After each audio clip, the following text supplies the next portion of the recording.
ವಿಚಾರಕ್ಕೆ ಸಂಬಂಧಪಟ್ಟಂತೆ ಪ್ರಿಯಾಂಕ್ ಖರ್ಗೆ ಕೆಂಡ ಕಾರಿದ್ದಾರೆ. ಗುಜರಾತ್ ಸರ್ಕಾರ 8 ಕೋಟಿ ರೂಪಾಯಿಗಳ ಜಾಹೀರಾತನ್ನು ಕೊಟ್ಟಿದ್ಯಲ್ರಿ. 8 ಕೋಟಿ ರೂಪಾಯಿಗಳ ಜಾಹೀರಾತು ಕೊಟ್ಟಿರೋದು. ಹ್ಯಾಪಿ ಬರ್ತ್ಡೇ ಮೋದಿ ಅಂತ ಹೇಳಿ 8 ಕೋಟಿ ರೂಪಾಯಿಗಳ ಜಾಹೀರಾತನ್ನು ಗುಜರಾತ್ ಸರ್ಕಾರ ಹೇಗೆ ಕೊಡ್ತು? ಮೋದಿ ಅವರಿಗೆ ಬರ್ತ್ಡೇ ಬರೋಕ್ಕೂ ಇವ್ರು ಹ್ಯಾಪಿ ಬರ್ತ್ಡೇ ಅಂತ ಹೇಳಿ 8 ಕೋಟಿ ಖರ್ಚು ಮಾಡಿ ಆ್ಯಡ್ ಕೊಡೋಕ್ಕೂ ಏನ್ರಿ ಸಂಬಂಧ? ವ್ಯಾಕ್ಸಿನ್ ಹಾಕಿದ್ದಕ್ಕೆ ಥ್ಯಾಂಕ್ ಯು ಮೋದಿ ಅಂತ ಹೇಳಿ ಕೋಟಿಗಟ್ಟಲೆ ಖರ್ಚು ಮಾಡಿ ಜಾಹೀರಾತಿನ ಇವ್ರು ಕೊಡಲಿಲ್ವಾ? ಇದು ತೆರಿಗೆ ಹಣ ಆಗಿರಲಿಲ್ವಾ? ಇದು ಯಾವ ಥರದ ಹಣ ಇದು? ಇದೇನು ವಿಚಾರಕ್ಕೆ ಅಂತ ಖರ್ಚು ಮಾಡಿದ್ರು? ಇದಕ್ಕೆ ಲೆಕ್ಕ ಇಲ್ವಾ ಅಂತೇಳಿ ಪ್ರಿಯಾಂಕ್ ಖರ್ಗೆ ಪ್ರಶ್ನೆ ಕೇಳ್ತಾರೆ. ನೀವು ವ್ಯಾಕ್ಸಿನ್ ತೆಗೆದುಕೊಂಡಿಲ್ವಾ? ನೀವು ವ್ಯಾಕ್ಸಿನ್ ಹಾಕ್ಸ್ಕೊಳ್ಳಿಲ್ವೇನ್ರಿ ಪ್ರಿಯಾಂಕ್ ಖರ್ಗೆ ಅಂತ BJP ಮರು ಪ್ರಶ್ನೆ ಹಾಕುತ್ತೆ. ನಮ್ಮ ತೆರಿಗೆ ಹಣ ಬೇರೆ ರಾಜ್ಯಕ್ಕೆ ಹೋಗ್ತಾ ಇದೆ ಅಂತ ಖರ್ಗೆ ಕೌಂಟರ್ ಕೊಡ್ತಾರೆ. ನಮ್ಮ ತೆರಿಗೆ ದುಡ್ಡಲ್ಲಿ ಕೇಂದ್ರ ಸರ್ಕಾರ ನಡೀತಾ ಇದೆ.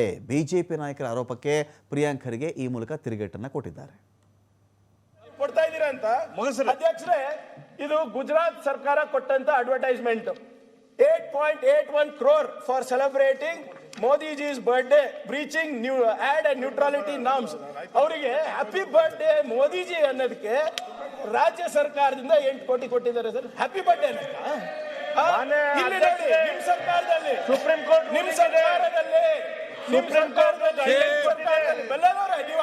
ರಾಜ್ಯದಲ್ಲಿ ದೇಶದಲ್ಲಿ ಪ್ರಮುಖರ ಅವರ ಹುಟ್ಟು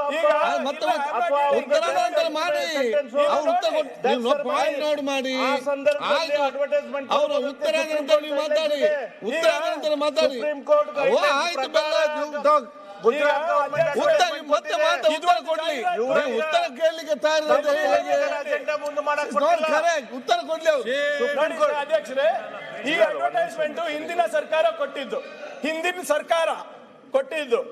ಹಿಂದೂಸ್ತಾನ್ ಟೈಮ್ಸ್ ಅಲ್ಲಿ, ದೈನಿಕ್ ಭಾಸ್ಕರ್ ನಲ್ಲಿ, ಅಮರ್ ಉಜಾಲಾನಲ್ಲಿ, ದ ಇಂಡಿಯನ್ ಎಕ್ಸ್ಪ್ರೆಸ್ ನಲ್ಲಿ, ಟೈಮ್ಸ್ ಆಫ್ ಇಂಡಿಯಾ ಡೆಲ್ಲಿನಲ್ಲಿ ಏನು ಯಡಿಯೂರಪ್ಪ ಸಾಹೇಬ್ರು ಫೋಟೋ ಹಾಕಿ, ಮೋದಿಜಿ ಅವ್ರ ಫೋಟೋ ಹಾಕಿ ಥ್ಯಾಂಕ್ ಯು ಮೋದಿಜಿ ಏನಕ್ಕೆ ವ್ಯಾಕ್ಸಿನ್ ಕೊಟ್ಟಿದ್ರು. ಹೌದು,